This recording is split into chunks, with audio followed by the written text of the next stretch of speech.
अस्सलाम वालेकुम। तो आज का जो हमारा टॉपिक है वो है फुल इरीन्स। तो फुल इरीन्स क्या होते हैं? फुल इरीन्स बेसिकली कार्बन के एलोट्रॉप होते हैं। अब ये देखें कि हमारा जो एटम है, ये सारे जो ब्लैक एटम्स हैं ये कार्बन्स को रिप्रेजेंट कर रहे हैं। ठीक है, ये वाले जो है एटम सारे कार्बन्स को रिप्रेजेंट कर रहे हैं। तो ये कार्बन्स का एक स्ट्रक्चर होता है जो फुल इरीन होते हैं ना। अब देखें कि फुल इरीन के बारे में हमने ये वाला इसमें सारा पढ़ना है कि उसका इंट्रोडक्शन, उसकी प्रॉपर्टीज़, उनको कैसे सिंथेसाइज किया जाता है, फिर उसकी क्या क्या एप्लीकेशंस होती हैं। तो ये सब हम इस स्लाइड में कवर अप करेंगे, इस लेक्चर में कवर अप करेंगे। तो पहले फुल रेंज से मूव ऑन करने से पहले हम पहले पढ़ लेंगे कि नैनो केमिस्ट्री क्या होती है, नैनो टेक्नोलॉजी क्या होती है, क्योंकि आजकल नैनो टेक्नोलॉजी का बहुत ज़्यादा स्कोप चल रहा है, बहुत ज़्यादा रिसर्च हो रही है नैनो टेक्नोलॉजी भी। तो हम सबसे पहले पढ़ते हैं कि हमारी नैनो केमिस्ट्री क्या होती है। तो नैनो केमिस्ट्री और नैनो साइंस, हम नैनो देखें ना, नैनो से क्या ज़ाहिर होता है। जिस तरह हम पढ़ते हैं, बचपन से पढ़ते आते हैं कि हमारे 1 मीटर में कितने सेंटीमीटर होते हैं? 100 सेंटीमीटर होते हैं। ठीक है। तो अब इसी तरह हमारे पास जो 1 मीटर होता है ना, 1 मीटर में कितने नैनोमीटर होते हैं? 10⁻⁹ होते हैं। ठीक है, यानी ये इतना यूनिट हो, इतना छोटा यूनिट होता है जो नैनोमीटर है ना, 10⁻⁹ होते हैं।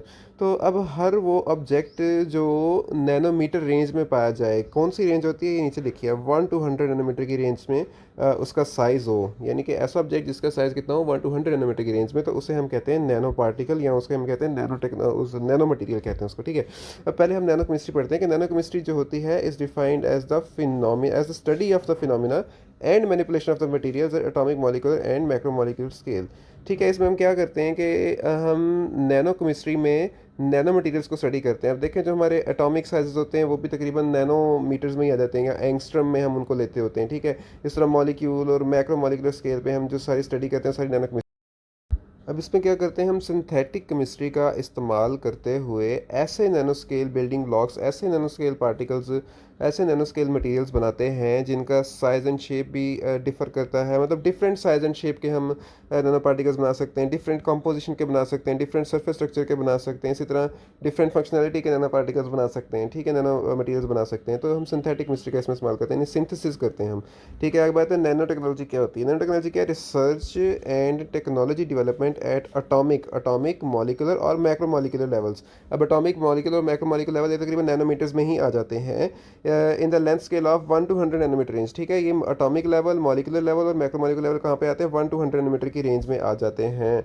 तो ये सारी चीज़ें जो होती हैं हम नैनो टेक्नोलॉजी में ही पढ़ेंगे। रिसर्च जो हम करते हैं, देखें ना यहाँ पे लिखा है कि रिसर्च एंड टेक्नोलॉजी डेवलपमेंट, यानी रिसर्च जो करना है, जो हम टेक्नोलॉजी बनाते हैं, किस स्केल पे बनानी है? नैनोमीटर स्केल पे जो बनानी है, 1 to 100 नैनोमीटर की रेंज में, तो वो सारा आता है नैनो टेक्नोलॉजी में। अब हम कहते हैं कि नैनो पार्टिकल्स क्या होते हैं। Nano particle is small object that behave as a whole unit in term of its transport and property. अब नैनो पार्टिकल क्या होता है कि नैनो पार्टिकल एक छोटा सा ऑब्जेक्ट होता है, स्मॉल ऑब्जेक्ट, नैनोमीटर की रेंज का वो सब होता है, हमारा ऑब्जेक्ट होता है जिस जो क्या करता है, एज अ होल यूनिट काम करता है। ठीक है, यानी वो अकेले अकेले तौर पे काम कर सकता है। इन टर्म ऑफ इट्स ट्रांसपोर्ट, यानी अगर उसने एक जगह से दूसरी जगह ट्रांसपोर्ट होना है तो as a individual particle transport कर रहा होगा। ठीक है, नैनो पार्टिकल है। और दूसरी बात ये कि उसकी प्रॉपर्टीज़, कि अपनी प्रॉपर्टीज़ भी उसकी इंडिविजुअल होंगी। ठीक है। अब nano particles are the particle size reach ranges from 1 to 50 nanometer. अब ये कहाँ से होते हैं? 1 नैनोमीटर के भी हो सकते हैं, 2 के भी, 3 नैनोमीटर के भी, 4, इस तरह करते हैं 50 नैनोमीटर तक के पार्टिकल्स हो सकते हैं नैनो पार्टिकल्स में। नैनो पार्टिकल्स जो होते हैं अल्ट्रा फाइन स्ट्रक्चर होते हैं, जिनके डायमेंशन को हम नैनोमीटर्स में मेजर करते हैं। यहाँ पे जो एन है ना, नैनोमीटर का छोटा एन है, 1 नैनोमीटर, इस तरह से। ठीक है। अब अगली बात ये है कि हमारे पास इंट्रोडक्शन, अब हम चलते हैं फुल रेंज की तरफ। ठीक है, ये हमारी नैनो केमिस्ट्री थी। अब हम चलते हैं फुल रेंज की तरफ कि फुल रेंज क्या है। Fullerene belong to the carbon family. किस फैमिली को बिलोंग करते हैं? Carbon family. कार्बन के बने होते हैं ना। तो अगली बात ये है कि it is the third allotrope. कौन सा है ये? थर्ड एलोट्रॉप ऑफ कार्बन है। इसके अलावा कौन कौन सा एलोट्रॉप है कार्बन के? डायमंड है, और कौन सा है इसके अलावा? हमारा आता है ग्रेफाइट। डायमंड, ग्रेफाइट और जो है ये वाला फुलरीन्स। ये 3 एलोट्रॉप है ना कार्बन के, ये तीसरा एलोट्रॉप फुलरीन है। Fullerenes are closed hollow cage structure. किस तरह के होते हैं? Closed hollow cage structure. जिस तरह अभी हमने पीछे देखा था, वो बड़ा सारा एक बॉल टाइप जो था।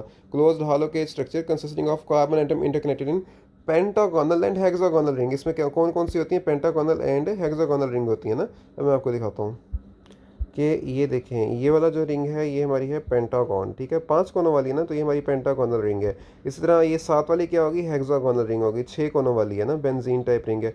अब ये देखें कि इसमें क्या होता है, एक एक पेंटागॉन होती है, एक एक हेक्सागोन लगी होती है, यानी अगर ये पेंटागॉन है इसके क्या होंगी, इसकी बाकी तरफ हेक्सागॉन्स लगी होंगी। ये देखें, इसके इस तरफ भी हेक्सागॉन, इस तरफ भी हेक्सागॉन, इस तरफ भी, इस तरफ भी, इस तरफ भी, ठीक है। और जो हेक्सागॉन होगी उसके साथ आगे क्या लगी होगी, उसके साथ आगे पेंटागॉन लगी होगी। तो ये हेक्सागोनल और पेंटागोनल स्ट्रक्चर होते हैं, ठीक है।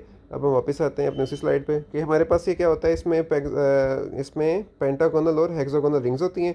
अब फुल रिंग प्योर कार्बन होती है C20, जो इसकी सबसे छोटी होती है, जो सबसे छोटा है ना इसका स्ट्रक्चर, वो 20 कार्बन से मिलकर बना हुआ होता है, ठीक है। और वो स्मॉलेस्ट फुल अरीन है, ठीक है। और जो मोस्ट फेमस फुल अरीन है वो C60 वाला है। वो कौन सा है, C60 वाला है, जिसे हम बकी बॉल भी कहते हैं, ठीक है। अगली बात यह है कि मिड 1980s तक हमें सिर्फ 2 कार्बन के एलोट्रॉप पता था। हमें एलोट्रॉप कितने पता थे कार्बन के, सिर्फ 2 पता थे, और वो कौन कौन से थे, डायमंड एंड ग्रेफाइट। लेकिन सितंबर 1985 में एक ब्रिटिश केमिस्ट जिसका नाम था sir Harold W Kroto, and उसके जो कोलीग्स थे Richard E Smalley and Robert F Curl junior discovered, उन्होंने क्या किया, डिस्कवर किया फुलरीन को बाय यूजिंग पल्स लेज़र। कैसे, पल्स लेज़र का इस्तेमाल करते हुए टू वेपराइज ग्रेफाइट रॉड। उन्होंने ग्रेफाइट रॉड को वेपराइज किया। ये सारे जो मेथड्स हैं ना, ये हम आगे पढ़ेंगे, वो डिटेल में पढ़ेंगे सारे, ठीक है। बस अभी यहाँ पे आप ये देखें कि इन्होंने क्या किया, इन्होंने ग्रेफाइट रॉड को वेपराइज किया। कहाँ पे वेपराइज किया, in an atmosphere of helium gas, यानी हीलियम गैस की प्रेजेंस में उन्होंने ग्रेफाइट रॉड्स को जब वेपराइज किया तो उन्हें क्या मिल गया, उन्हें फुलरीन्स मिल गए। अब अगला कि C60 जो था, जो हमने पढ़ा था ना बकी बॉल, उसका पूरा नाम है बकमिनिस्टर फुलरीन।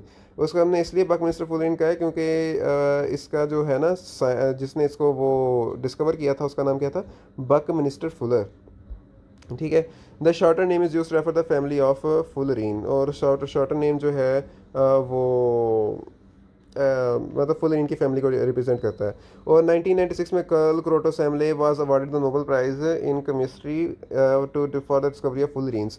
अब फुलरीन्स की जो फुलरीन्स फैमिली की डिस्कवरी के लिए इनको नोबेल प्राइज़ मिल गया, कर्ल क्रोटो और सैमली को 1996 में। अब देखेंगे 1980 में क्या था, हमें सिर्फ ग्रेफाइट और डायमंड के बारे में पता था। 1985 में क्या हुआ कि हमें पता लगा कि फुलरीन्स भी होते हैं, ठीक है। फिर एक बंदा बकमिनिस्टर फुलर ने क्या किया, उसने C60 को डिस्कवर किया, ठीक है। और ये नोबेल प्राइज़ कब मिला है इन बंदों को, इन बंदों को नोबेल प्राइज़ कब मिला है, 1996 में। C60 buckminster fullerene is a molecule, ये मॉलिक्यूल है that consist of 60 carbon atoms arranged as 12 pentagon और 20 हेक्सागन। इसमें 12 पेंटागन होते हैं, पेंटागन कौन से होते हैं, 5 कोने वाले, और 20 हेक्सागॉन्स होते हैं, ठीक है। ये हमने देखा था कि पेंटागन हेक्सागन क्या होते हैं। अब उसके बाद है कि each carbon of fullerene is sp2 hybridize, हर कार्बन sp2 हाइब्रिडाइज होता है। क्या है, डायरेक्ट बॉन्ड की बात हो रही है यहाँ पे। जिस तरह अगर मैंने कहा ना कि अगर मेरे कार्बन एटम ने 4 डायरेक्ट बॉन्ड बनाए, लेकिन लाइक 4 हाइड्रोजन से उसने ऐसे बॉन्ड बनाया हुआ है, तो इसका मतलब ये है कि हमारा जो कार्बन है यहाँ पे 4 डायरेक्टली एटमो से जुड़ा हुआ है ना, तो इसका मतलब ये है कि ये sp3 हाइब्रिडाइज्ड है, ठीक है। और अगर हमारे पास जो कार्बन है वो डायरेक्टली 3 एटम से जुड़ा हुआ है, ठीक है। जैसे मैं कहता हूँ ये मेरा A है एटम, ये मेरा एटम B है, और ये मेरा एटम C है, ठीक है। अगर ये मैं कहता हूँ मेरा कार्बन 3 एटम से डायरेक्टली जुड़ा हुआ है, तो मैं कहूँगा ये क्या होगा, sp2 हाइब्रिडाइज्ड होगा, क्योंकि इसमें हमारे पास जो एक एक्स्ट्रा बॉन्ड होगा ना, वो क्या होगा, उसने किसी ना किसी के साथ डबल बॉन्ड बनाया होगा। तो हम डबल बॉन्ड को नहीं गिनना, हमने सिंगल बॉन्ड को गिनना है जो उसने किसी दूसरे एटम के साथ बनाया हुआ है, ठीक है। तो उसको गिन के हम हाइब्रिडाइजेशन बताते होते हैं। अच्छा, तो हमें कैसे पता चलता है कि ये जो कार्बन है हमारा sp2 हाइब्रिडाइज है या नहीं।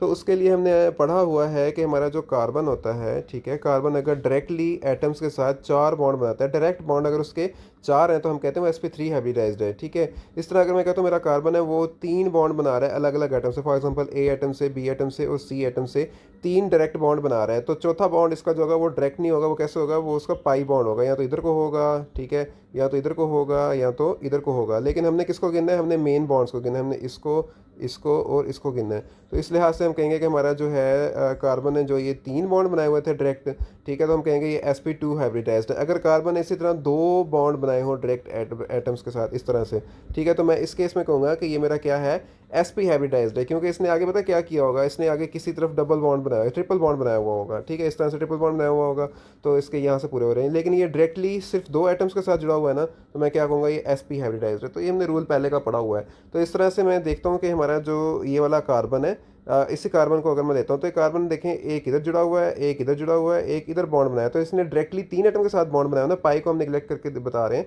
इसने डायरेक्टली 3 एटम के साथ बॉन्ड बनाया, तो जो 3 एटम वाला होता है sp2 हाइब्रिडाइज्ड होता है, ठीक है। अब अगली बात है कि the shape is the same as that of a soccer ball. इसकी शेप कैसी होती है? सॉकर बॉल, फुटबॉल बॉल की जो जो फुटबॉल होती है ना, उस तरह की इसकी शेप होती है। फुल रेंज एरोमेटिक होते हैं और बड़े स्टेबल होते हैं ये। अब स्टेबल क्यों होते हैं? क्योंकि देखें इसमें जो इलेक्ट्रॉन होते हैं ना, ये जो वो डीलोकलाइज नहीं होते इसमें इलेक्ट्रॉन। लाइक अगर मैं बात करूँ कि इस पाई बॉन्ड का जो इलेक्ट्रॉन्स हैं वो इसी यहीं पे रहेंगे, वो जो होंगे इस पाई बॉन्ड के जो इलेक्ट्रॉन्स होंगे वो यहाँ से उठ के यहाँ पे नहीं आएंगे, ठीक है। और अगली बात ये है कि जो हमारा हर कार्बन होता है ना, लाइक अगर मैं इस कार्बन की बात करूं, ये कार्बन क्या होगा कि मेरा हर कार्बन जो है, मतलब अगर मैं ये इस वाले कार्बन की बात कर रहा हूँ, ठीक है, जो मेरा हर कार्बन है वो क्या होगा? Part of pentagon and 2 hexagon, यानी कि ये एक पेंटागन का भी पार्ट होगा और हेक्सागन का भी पार्ट होगा, ठीक है। अब लाइक मैं बल्कि सामने वाले कार्बन की बात कर रहा हूँ, ये अगर मैं इस वाले कार्बन की बात करता हूँ, ठीक है, ये वाला जो मेरा कार्बन है, ये वाला कार्बन, अब ये देखें कि ये क्या है? पेंटागन का भी पार्ट है, ठीक है। और ये देखें, ये इन 2 हेक्सागॉन्स का भी पार्ट है, ठीक है। तो हमने ये देखा कि हमारा जो ये वाला कार्बन है दरमियान वाला, ये एक पेंटागन और 2 हेक्सागॉन्स के हिस्से में आ रहा है। तो यही बात इन्होंने यहाँ पे की है। अगली बात प्रॉपर्टीज़ की बात करते हैं कि इसकी क्या प्रॉपर्टीज़ होती हैं।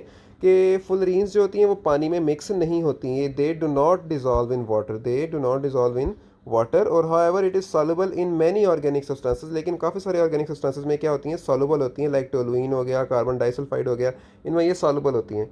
This product solution with deep purple colour, यानी जब वो इनमें मिक्सअप होती हैं तो किस तरह का सोल्यूशन बनाएंगी? डीप पर्पल कलर का सोल्यूशन बनाते हैं। जो फुलरीन्स होती हैं जब इनमें मिक्स होती हैं, किन में?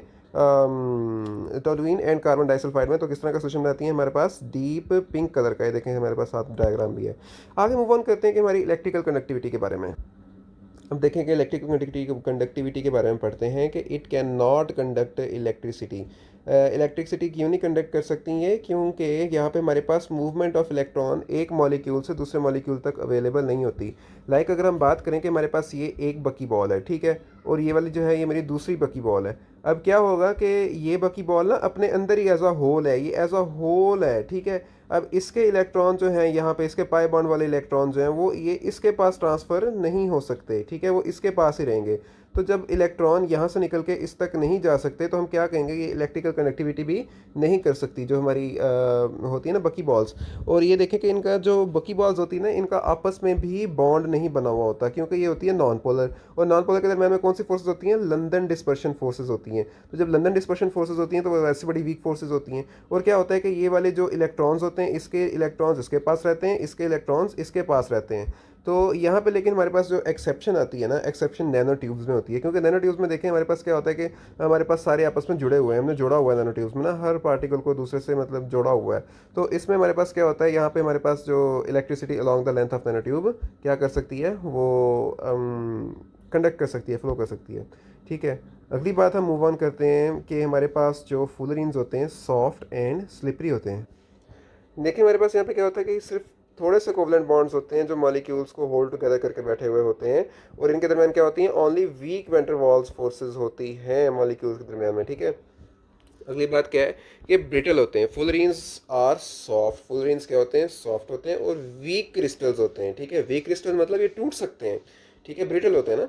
और typical of covalent substances fractures when subjected to stress, यानी ये फ्रैक्चर कर जाते हैं अगर इनके ऊपर स्ट्रेस लगाया जाए, इनके ऊपर अगर प्रेशर लगाया जाए ना, ठीक है, और ये डिफॉर्म हो जाते हैं फिर ये। तो अगली बात ये है मेल्टिंग पॉइंट। इनके मेल्टिंग पॉइंट जो होते हैं सर्स का बड़ा लो होता है, ठीक है। Typical of covalent bond where only van der Waals forces have to be broken for melting. अब वैंडरवाल फोर्स, क्योंकि हमारे पास जो कोवलेंट क्रिस्टल्स होते हैं ना, कोवलेंट क्रिस्टल्स में यही चीज़ होती है कि हमारे पास वैंडरवाल्स फोर्सेस होती हैं और वो बड़ी बड़ी वीक फोर्सेस होती हैं, और वैंडरवाल फोर्सेस को तोड़ने के लिए ही, जब हमारी वैंडरवाल फोर्सेस को तोड़ने के लिए हमें कम टेम्परेचर चाहिए होता है ना, तो इजीली क्या होती हैं? फिर मेल्ट हो जाती हैं। लेकिन ग्रेफाइट में और डायमंड में देखा जाए तो हमें क्या करना पड़ता है? हमें कोवलेंट बॉन्ड तोड़ना पड़ता है उनको मेल्ट करने के लिए, क्योंकि बड़े बड़े स्ट्रक्चर होते हैं ना। अब हम देखेंगे बकमिस्टर फुलरीन का जो मेल्टिंग पॉइंट है कितना है? 1070 डिग्री सी है। एज़ कम्पेयर टू ग्रेफाइट और डायमंड इसका टेम्परेचर काफ़ी कम है, क्योंकि हमें बकमिस्टर फुलरीन में क्या करना होता है? वैंडरवाल फोर्सेस तोड़नी होती हैं बस। अगली बात यह है कि हमारे पास ये किस तरह का होता है, ब्लैक पाउडर मटेरियल होता है, थर्मली स्टेबल होता है, ठीक है, क्योंकि हमें काफ़ी ज़्यादा टेम्परेचर देना पड़ता है इसको मेल्ट करने के लिए, 1070 डिग्री देना पड़ता है, ठीक है। Exist as a discrete molecule unlike other 12 drops of carbon. ये डिस्क्रीट मॉलिक्यूल्स के तौर पर, जिस तरह मैंने अभी बताया कि हमारे पास जो एक बकमिनिस्टर फुलरीन वाली बॉल है और दूसरी बॉल है, ये दोनों इंडिविजुअली एग्जिस्ट कर रही होंगी, ये वाली बॉल और ये वाली बॉल, जो दो बॉल्स है ना, ये देखें कि हमारे पास ये जो दो बॉल्स हैं मैंने अभी बनाई थी ना इस तरह से, ये दोनों इंडिविजुअली एग्जिस्ट कर रही होंगी, इसका इससे कोई इंटरेक्शन नहीं होगा, बस वीक वैंडरवाल फोर्सेज होंगे आपस में। लेकिन हमारे पास डायमंड और ग्रेफाइट में क्या होता है, ठीक है, डायमंड और ग्रेफाइट में हमारे पास बड़े बड़े स्ट्रक्चर होते हैं जो आपस में इंटरेक्शन करके बैठे हुए होते हैं। ग्रेफाइट में हमारे पास लेयर्स होती हैं, लेयर ओवर लेयर होती है, ठीक है। इस तरह हमारे पास जो डायमंड होता है वो तो वैसे ही एक बड़ा स्ट्रक्चर होता है। और आगे मूव ऑन करते हैं कि it can be compress to lose 30% of its volume. हम इसको कंप्रेस करके इसका 30% वॉल्यूम लूज करा सकते हैं without destroying its carbon cage, यानी कार्बन का केज को तोड़े बगैर अगर हम इसके ऊपर प्रेशर लगाएं तो हम क्या कर सकते हैं, इसको 30% इसका वॉल्यूम रिड्यूस करा सकते हैं। अब अगली बात वही है कि इसके अंदर 12 पेंटागोनल रिंग्स होती हैं और 20 हेक्सागोनल रिंग्स होती हैं, बात हमने पहले डिस्कस कर ली, ठीक है। अब आगे मूव ऑन करते हैं हमारी एरोमेटिसिटी की तरफ के। Researchers have been able to increase the reactivity of fullerenes by attaching active groups to their surface. इन रिसर्चर्स ने क्या किया, इनके सरफेस के जो हमारे फुलरीन्स हैं ना, उनके सरफेस के ऊपर कोई एक्टिव स्ट्रक्चर लगा दिया, कोई एक्टिव ग्रुप लगा दिया, जिसकी वजह से इनकी एरोमेटिसिटी बढ़ गई, जिसकी वजह से इनकी रिएक्टिविटी बढ़ सकती है। अब buckminster fullerenes does not exhibit super aromaticity. इनमें क्या होता है कि इनमें सुपर एरोमेटिसिटी नहीं होती, कि हमारे पास जो हेक्सागोनल रिंग वाले इलेक्ट्रॉन होते हैं ना, वो पूरी की पूरी रिंग के ऊपर, पूरे के पूरे मॉलिक्यूल के ऊपर वो डीलोकलाइज नहीं होते, ठीक है। अच्छा, तो अगली बात ये है कि हमारे पास जो ये जो होते हैं हेक्सागोन्स वाले डबल बॉन्ड्स होते हैं, ये डीलोकलाइज्ड नहीं होते, पूरी रिंग के ऊपर डीलोकलाइज नहीं होते ये, ठीक है। यानी कि ये जो है ना सिर्फ अपनी अपनी रिंग के अंदर रहेंगे, ये अगली रिंग में नहीं जाएंगे, लाइक, ठीक है, ये अगली रिंग में नहीं जाएंगे, ये अपनी अपनी रिंग के अंदर ही रहेंगे। अच्छा, तो जो हमारे फुल रीन्स होते हैं, अब उनका जो अगला पॉइंट हम पढ़ने लगे हैं वो है केमिस्ट्री उनकी, कि केमिस्ट्री में हम क्या पढ़ेंगे कि फुल रीन्स आर स्टेबल। क्या होते हैं, स्टेबल होते हैं बट नॉट टोटली अनरिएक्टिव, लेकिन अनरिएक्टिव, टोटली अनरिएक्टिव नहीं होते। स्टेबल ज़रूर होते हैं लेकिन टोटली अनरिएक्टिव नहीं होते, रिएक्ट जरूर करते हैं। किस तरह से हम कहते हैं कि अगर हमारे पास जो है जो हमारे फुल रीन है ना, अगली बात यह है कि जो हमारे फुल रीन है ना, फुल रीन के अंदर हम एटम्स को ट्रैप कर सकते हैं, ठीक है। जिस तरह ये देखिए रेड कलर का एटम ट्रैप हुआ है, एटम्स को ट्रैप कर सकते हैं, और इससे क्या होगा कि हमारे पास इंक्लूजन कंपाउंड्स बन जाएंगे, जिनका नाम हम क्या रखते हैं, एंडोहेड्रल फुलरीन्स। क्या नाम रखते हैं उनका, एंडोहेड्रल फुलरीन्स, यानी ऐसे फुलरीन्स जिनके अंदर हमने एटम ट्रैप किया हो।